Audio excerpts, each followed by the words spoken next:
What's up, guys? If you have watched me for a long time, you know that I keep a journal. I started it when I was a little over 16 years old. I'm telling you, I took great pride on writing. I have always enjoyed the act, the action, the function of writing. Just having an instrument that spits out ink and I can give it whatever shape I want, that just excited me. But using words was actually more impactful for me. Writing is its own special art for me. Back then, I was definitely struggling with the things that I still struggle to this day, except that I feel I have better coping and management mechanism, which is my anxiety, my depression, my loneliness, etc.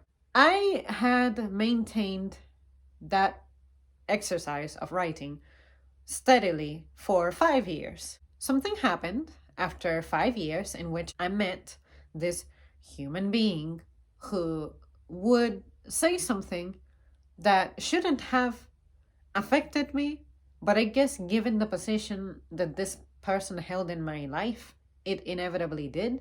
And that was, this person once suggested that maybe I should consider not writing anymore because maybe that's what's making my depression worse. And then I thought at the time that it was compelling.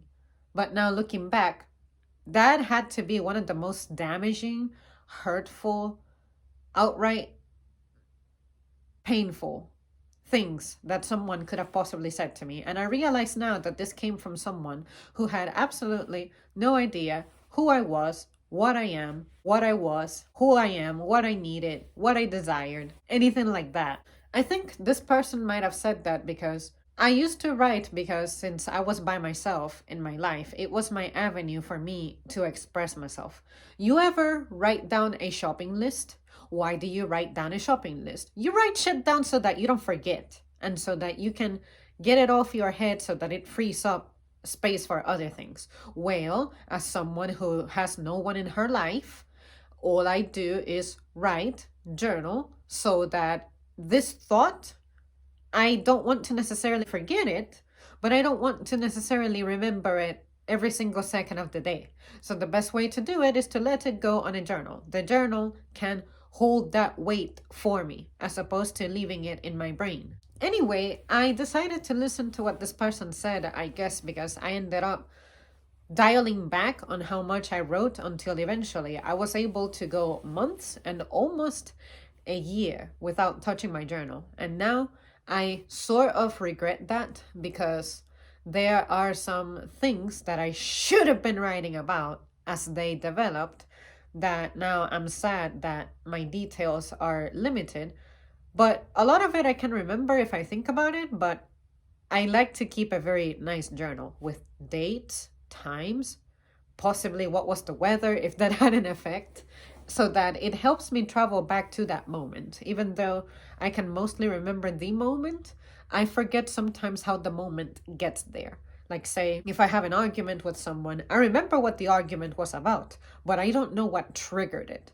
And one of the things that you guys know that is important to me is knowing the origin of things. Because once you understand the origin of things, the how, eventually you can also put together information to figure out the why. So those two things need to be married to one another. Now, looking back, I tried writing an entry a couple of days ago, and I was very direct in my entry as opposed to giving myself the preamble of what my mood was, the start, the progression, and then the ending of the thought. I don't have that, but I'm grateful that I was able to write because getting myself to reach out for my journal and begin to write was incredibly difficult. It took me an hour.